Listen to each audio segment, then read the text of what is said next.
Ultrasound, as we all know, it is a sound wave beyond the human audible range of frequency greater than 2 MHz.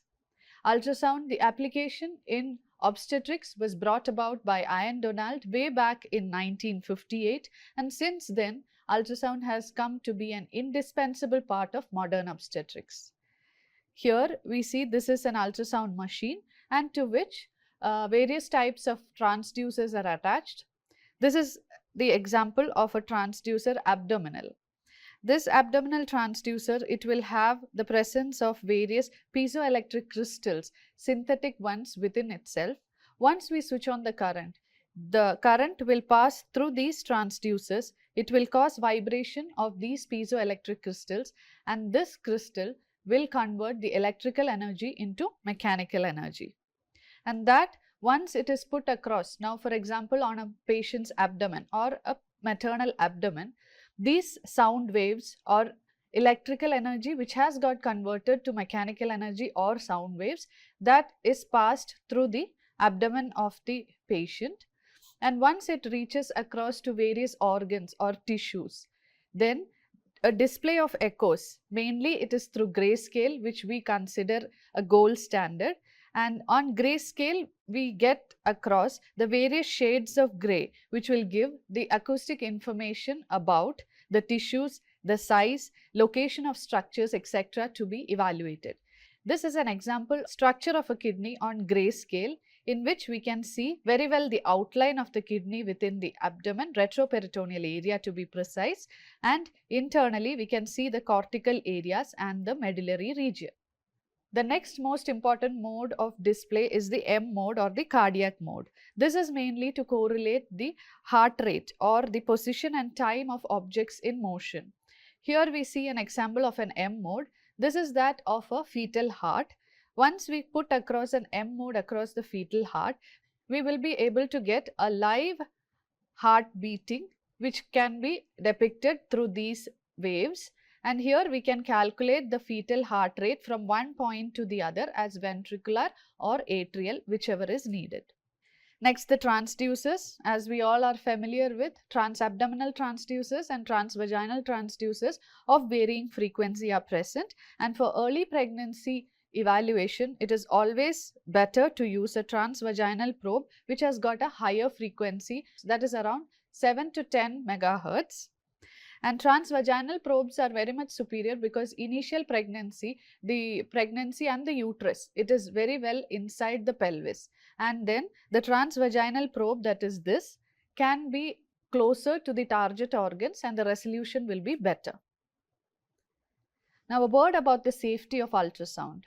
Ultrasound waves has got few effects on the tissues, that is a temperature elevation, formation of microbubbles, cavitation, etc. has been reported. However, till date there is no clear evidence that ultrasound examination during pregnancy is harmful. It is still considered as a safe, non-invasive, cost-effective tool, but keeping in mind the ALARA principle, that is as low as reasonably achieved. An ultrasound scan during early pregnancy should be done only for valid medical indications and with shortest duration possible, so as to avoid unnecessary exposure to these waves. Especially, we should use the Doppler waves with caution. Now, the timing of a first trimester ultrasound. First trimester is quite long, that is from the time of conception till around 13 weeks to 6 days gestation. Here, for a clear understanding, it is always better to divide into two time frames, that is a scanning during the early pregnancy, that is from the time of conception 4 weeks up till 11 weeks of gestation, and beyond that, that is during the NT scan time period, 11 weeks to 13 plus 6 weeks of gestation. The indications are very clear as put down by various international bodies like the ACOG, RCOG and the NICE guidelines. The early first trimester ultrasound scanning, it is mainly done to establish an intrauterine pregnancy, whether the pregnancy is inside the uterus or to rule out an ectopic pregnancy.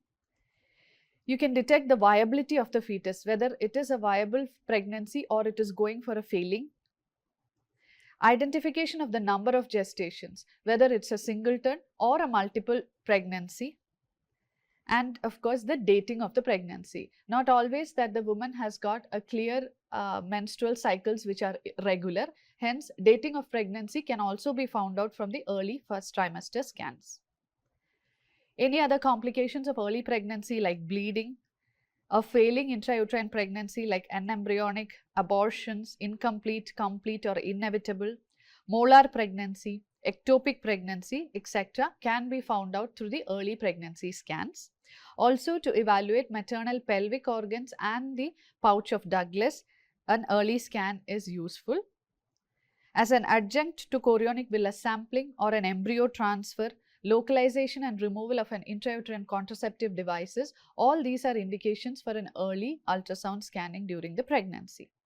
Now we come to the later first trimester ultrasound scan, that is from 11 weeks to 13 weeks plus 6 days gestation. Here, as the name itself denotes, it is an NT scan, that is a nuchal translucency scanning. This is for screening fetal aneuploidies, but it doesn't stop at that. At this period, we can very well see the anatomic survey of the fetus and find out early fetal abnormalities like anencephaly, encephalocele, etc. Now, all this said and done, how do we go about correlating the early embryological features on the ultrasonographic findings we see on our screen?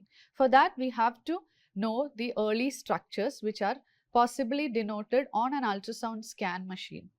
Soon after menstruation, as we all know, the endometrium will appear as a thin line echogenic, and after which a triple line endometrium comes into play just before ovulation. During ovulation and post-ovulatory period, the endometrium will become thickened and hyperechoic thick line. Ovulation occurs, the ovum comes out, the spermatozoa at that time penetrates the oocyte, and hence fertilization occurs in the ampullary region of the fallopian tube. A zygote which is formed will divide by a 2-cell, 4-cell, 16-cell morula, and finally a blastocyst is formed. By the 4th week after menstruation, blastocyst is formed, and this will implant into the endometrium on either the anterior or posterior walls. But even at this time, it is unable to be detected, this blastocyst, on an ultrasound scanning because of its small size, that is 1 millimeter. So now when exactly do we find out a definitive sign of pregnancy on ultrasound scans? The first and foremost sonographic finding of an early pregnancy is that of a gestational sac. This is at 11.5 weeks. Through transvaginal scans, which is more superior, it can be found a gestational sac can be documented in an ultrasound at 4.5 weeks. By transabdominal scans, 5.5 weeks.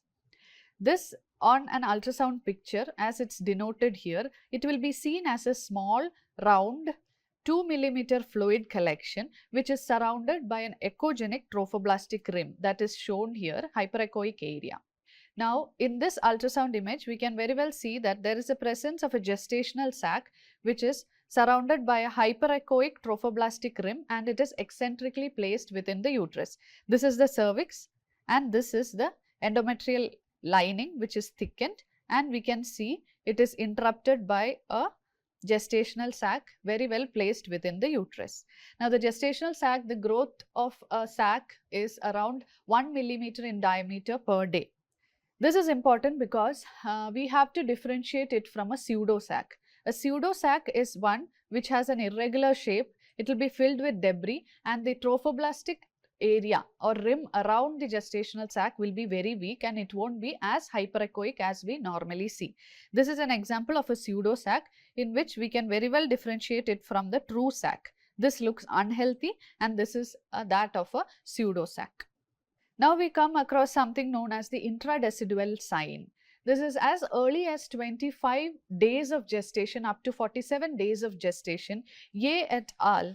They described this intradecidual sign. This is nothing but just to substantiate the fact that the gestational sac during a pregnancy does not lie inside the endometrial cavity. It is actually lying within the decidual reaction at an area which is eccentrically placed apart from the endometric line that we can see here clearly. So, this is known as the intradecidual sign, and this is a definitive sign of pregnancy. Now, we come across something known as the double decidual sac sign, DDSS. Here, Two concentric echogenic lines surrounding a portion of the gestational sac is seen on ultrasound image. Here, these two echogenic lines are, the first is that of a gestational sac which is surrounded by the decidua capsularis. Beyond that, we come across a hypoechoic area of fluid filled space, and beyond that again we see a second concentric hyperechoic area that is known as the decidua parietalis. So, this is called the double decidual sac sign, yet again another feature of an intrauterine pregnancy. This is seen at around 4.5 to 5 weeks by the transvaginal scans.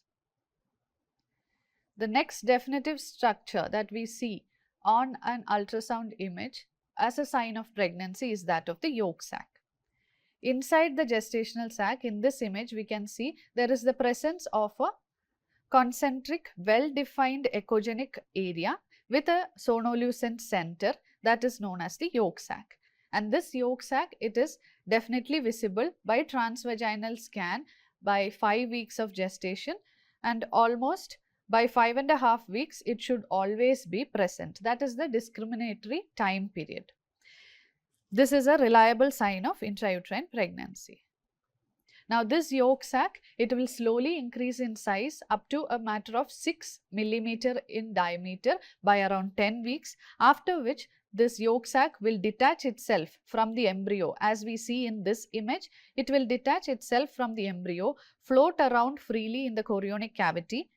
Then the diameter, it may decrease, it may become irregular or even no longer detectable in the first trimester end of it. And after 12 weeks, the amniotic sac will compress it against the chorionic cavity wall. This is the chorionic cavity wall, and after 12 weeks, this yolk sac will get compressed along the chorionic cavity wall, and then identification of the yolk sac will be quite difficult beyond 12 weeks.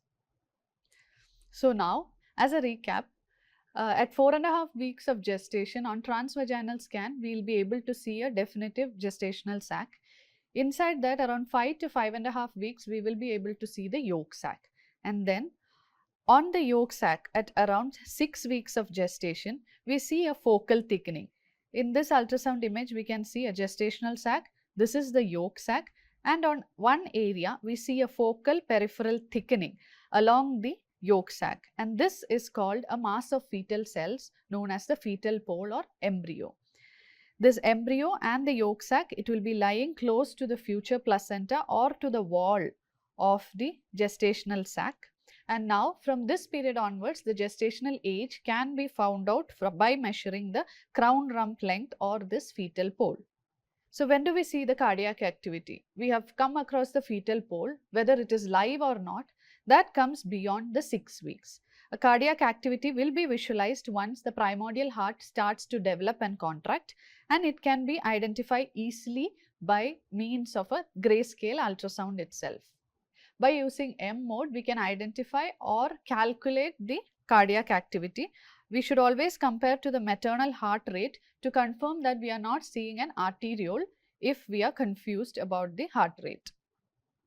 Now, the cardiac activity initially during 6 weeks, it will be lesser, that is around 80 to 100 beats per minute, beyond which it increases from 100 to 115 beats per minute. By 8 weeks, it becomes the maximum, that is around 170 beats per minute, as it is shown in this graph, and after which it will plateau to a constant of around 144 beats per minute till term.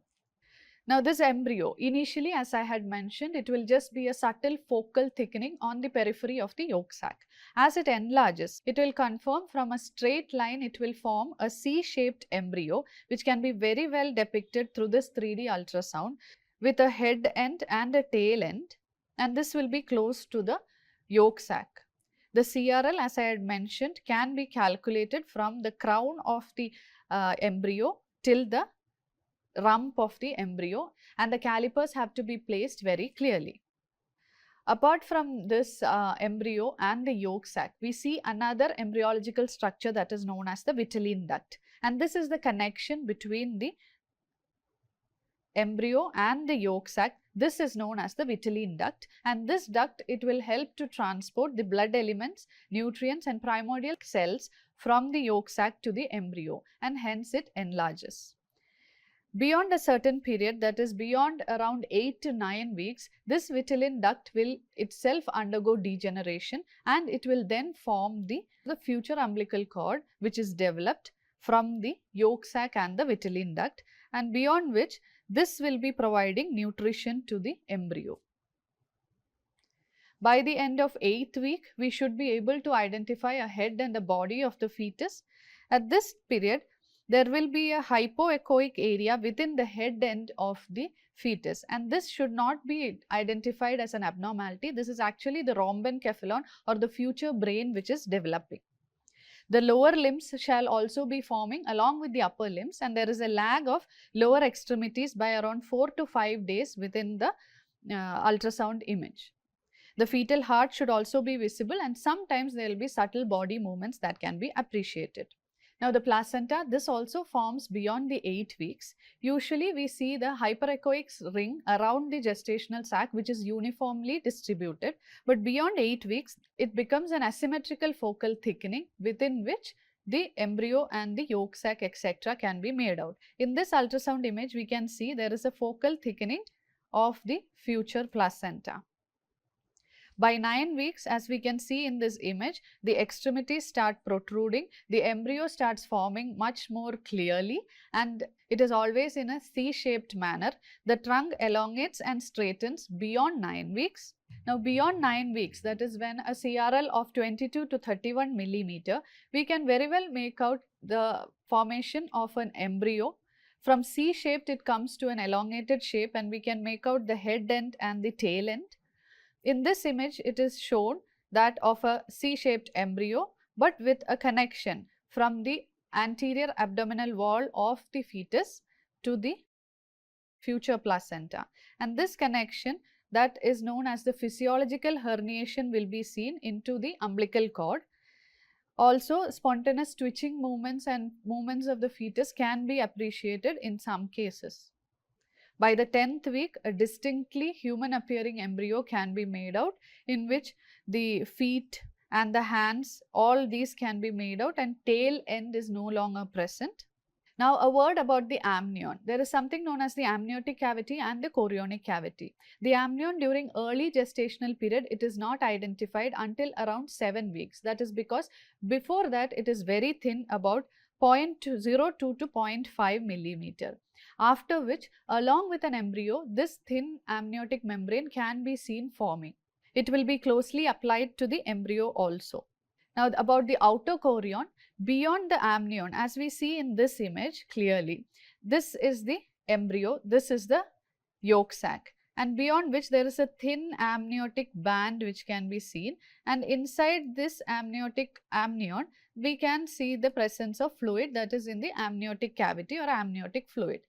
Beyond this amnion lies the chorionic cavity, and this will get approximated, that is the amnion will start enlarging once the gestational age progresses. Up till around 16 weeks, amnion will be enlarging and the chorionic cavity will be decreasing, and finally there will be approximation, and beyond that we cannot make out chorionic cavity much, it will get obliterated.